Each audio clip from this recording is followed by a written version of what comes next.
In the late 1960s, there was no face stranger or more copied than Penelope Trees. So how did fashion manage to lose her before she even turned 25? At just 16, she walked into Truman Capote's black and white ball in a slashed black tunic and sheer tights, and every camera in the room found her. Overnight, she jumped from awkward society daughter to the face of 1968, photographed by Avedon, adored by Diana Vreeland, living with David Bailey in a Primrose Hill circus of parrots, rock stars, and Vogue covers. For a moment, it looked like the kind of story that could only go one way: bigger, louder, more. But then, almost as quickly as she arrived, she was gone. What nobody realized in that ballroom was that the same moment that launched her would also set the terms for how she'd be broken. By her body, by the industry, and by the things nobody talked about at home. So what really happened to Penelope Tree? And why did she never come back to the life that made her famous? Before Penelope Tree ever became the face of 1968, her life already had the quiet fractures that would shape everything that came next. She was born in 1949 into a family that looked perfect from the outside. A glamorous American mother, Penelope Tree, who moved easily through Manhattan politics and high society, and a British father, Ronald Tree, with money, a title, and a second act waiting in Barbados. It was the kind of background that sounded charmed in print. Living inside it was different. Penelope would later describe her childhood as a mix of privilege and neglect. There were big houses, important guests, and a constant sense of motion, but not much basic parenting. Marietta lived for parties, people, and politics, and children were often treated as logistics to be solved rather than people to be raised. Ronald drifted out of the household and into his own life abroad. Affection was there in moments, but it wasn't steady. That gap shaped her very early. And from quite an early age, I sort of resisted being regulated into a particular kind of way of being, and I rebelled all the way through. In New York, she had far more freedom than most children. She rode the subway alone, wandered through Greenwich Village, and learned to move around the city like a small, watchful adult. It looked sophisticated from the outside, but underneath there was a kid who knew that nobody was really keeping track of her. Boarding school added a different kind of pressure. Surrounded by other girls from the same world, she was constantly compared to her mother. Marietta was the reference point for beauty, charm, and achievement. Penelope didn't feel like she matched any of it. She started to see her body as the one thing she could control. Skipping meals became normal. Counting bites became routine. What began as trying to feel better in her skin turned into a long-term eating disorder that followed her into modeling and beyond. At the same time, people from outside the family were already drawn to her. Diane Arbus photographed her as a teenager, a rich girl with huge, wary eyes and a slightly haunted presence. Her father blocked the pictures from being published. But Arbus had seen something that didn't fit the polished debutante script.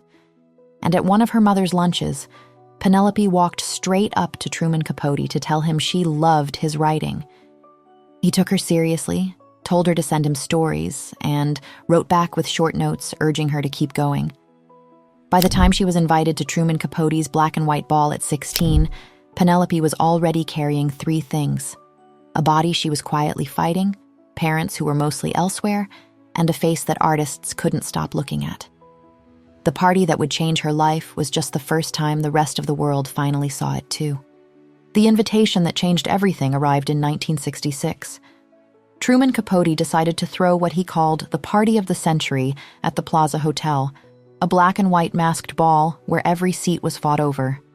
The guest list was stacked with film stars, politicians, writers, and old money families. Somewhere among those 540 names was a teenager who technically didn't belong there yet: Penelope Tree, 16 years old, Marietta's daughter, the only real kid in the room. She turned up in an outfit that made even that crowd stop. Instead of a safe debutante gown, She wore a black tunic cut into loose strips over almost sheer tights, a narrow strip of bare stomach visible whenever she moved. Surrounded by diamonds and full-length couture, she looked like she'd come from a different planet. Wearing the right thing at the right moment can actually change your life. TV cameras and photographers kept drifting back to her. Later, writers would describe her as the unexpected star of the night, more talked about than many of the official guests. Two of the people watching were Cecil Beaton and Richard Avedon. They had seen her as a child around her mother's circle. But that night was different. The next morning, the phone rang at the Tree home. Diana Vreeland, editor of Vogue, was on the line saying Avedon wanted to work with Penelope immediately. The first shoot with him set the tone. Instead of smoothing out her angles, he leaned into them. The huge eyes lined in dark kohl, the straight hair, the long limbs. The images announced a new type of beauty. Intense, offbeat, not polished in the old society way. Very quickly, she became one of Vreeland's favorites. London noticed too. In 1967, British Vogue brought her over for a shoot with David Bailey, then the most famous photographer in England, already married to Catherine Deneuve, and known for his womanizing. Bailey later said there was an instant connection. Deneuve saw Penelope's picture and predicted he would leave with that girl. Within a year, he flew to New York, turned up at the Tree townhouse to take her back to London, and met a furious Marietta at the door. At 18, Penelope moved into Bailey's Primrose Hill flat with the parrots, the dogs, the constant stream of visitors, and the stacks of magazines. By 1968, journalists were calling her the face of the year, and the strange girl from the black and white ball had become one of the most recognizable images of swinging London. I never had any idea the work that I was doing would last more than, an issue of Vogue. Once Penelope moved to London, there was no slow build. I never had any idea the work that I was doing would last more than, an issue of Vogue. Life, with David Bailey, dropped her straight into the center of swinging London, where days blurred together and everything revolved around work, movement, and visibility. Shoots folded into travel, travel into more shoots, and the Primrose Hill flat became a place where people constantly passed through, editors, photographers, musicians, as if the outside world never really stopped knocking. From the outside, it looked like the ultimate immersion into the moment everyone wanted to be part of. For a time, she matched it. She worked constantly, traveled constantly, and became one of the faces most closely associated with the era. But the self-assurance people saw in her images didn't reflect how she experienced that life. Penelope later said she only appeared sophisticated. Emotionally, she felt younger than her age and increasingly unsure of herself, especially inside a relationship where the imbalance never disappeared. Bailey's affairs were no secret, and the insecurity they created followed her everywhere. Into their home, onto set, and into arguments that often bled directly into the work they were doing together. At the same time, the pressure on her body never eased. The eating disorder that had begun years earlier didn't disappear once success arrived. It simply learned how to exist alongside it. By her early 20s, anorexia had developed into bulimia, managed around call times, fittings, and the constant demand to look untouched by effort. She was still being photographed endlessly, still expected to embody ease, even as her body absorbed the cost of sustaining that image. Eventually, her body pushed back. Years of restriction, stress, and pressure finally showed up in a way she couldn't hide. Her hormones crashed, and almost overnight her face broke out in severe, cystic acne. For a model, it wasn't just a health issue, it was an erasure. Penelope later spoke about how fast the shift was. One moment she was working constantly, the next, the call stopped. People didn't know what to say. Some avoided the subject altogether.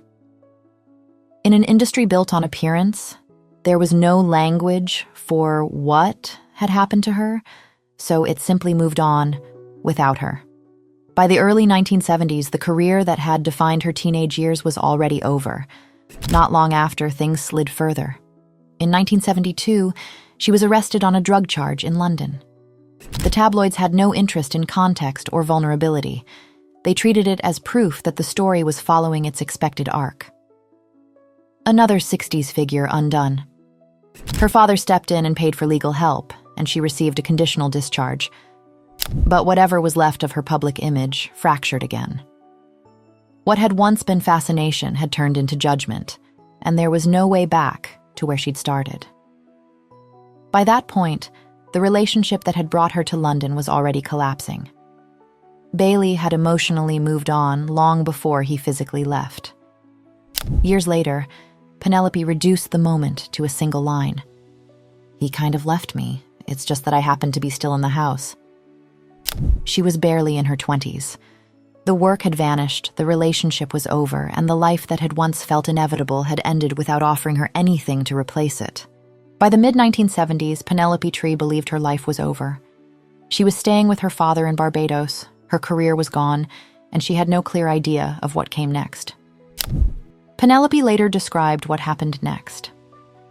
One afternoon on the beach, she met 3 men from a sailboat. She invited them for dinner, and then left with them, stepping onto the boat for 6 months without knowing how to sail or where they were going. They moved through the Caribbean and down the South American coast. Out there, life narrowed to what actually mattered. Eating when food was available, holding on when the weather turned, getting through the night. There were no mirrors, no cameras, no one asking her to be anything. For the first time in years, her body wasn't an object to manage. It was simply what kept her alive. When she came back to land, she didn't return to fashion. Instead, she moved to Australia and settled in Sydney in the mid to late 1970s with musician Ricky Fattar. They lived simply, far from the fashion world and its constant observation. In 1979, she gave birth to her daughter, Paloma. Penelope later described that moment as a breakthrough, not in a sentimental way, but a physical one. The marriage eventually ended, but she stayed in Australia. Through the 1980s, she worked on documentaries behind the camera, choosing roles where she could watch rather than be watched. Around that time, she met Jungian analyst Stuart McFarlane. They later married and had a son, and for the first time, her life settled into something steady rather than reactive. Alongside that stability came a deeper search. Yoga led to meditation. Meditation led her to India. In 1985, she met the Dalai Lama, an encounter she has since described as pivotal. Buddhism became central to her life. She later volunteered with organizations such as Lotus Outreach, focusing on helping vulnerable women and children, particularly in Asia. This wasn't a reinvention or a redemption arc. It was simply the life Penelope Tree built once fashion stopped being the center of everything. The past wasn't something she was trying to return to, but there were still parts of it she didn't fully understand. It was during this period, in 1990, that she learned something she had never been told. At a party in Sydney, someone mentioned that her father had been gay. Ronald Tree had died years earlier, and this part of his life had never been shared with her. In later interviews, Penelope said the information helped explain his emotional distance and the sadness she had sensed growing up. It didn't rewrite her childhood, and it didn't turn her parents into good ones, but it clarified something that had remained unresolved for decades. Through the 1990s and early 2000s, she continued living largely outside the fashion system. Fashion entered her life only occasionally, and only by choice. Campaigns or editorials she accepted without any interest in returning to the role she'd played decades earlier. She was open about aging, speaking publicly about having no interest in cosmetic surgery or competing with images of herself from her teenage years. In 2024, she published Piece of My Heart, a novel closely inspired by her own experiences. Writing it allowed her to revisit that period without flattening it into myth. She remained in contact with David Bailey. At the book's launch, she thanked him publicly, calling him her first love. Penelope Tree's career ended early, but she didn't stop there. She rebuilt her life piece by piece, far away from the world that once defined her. What part of Penelope Tree's story stayed with you the most? I'd love to hear your thoughts.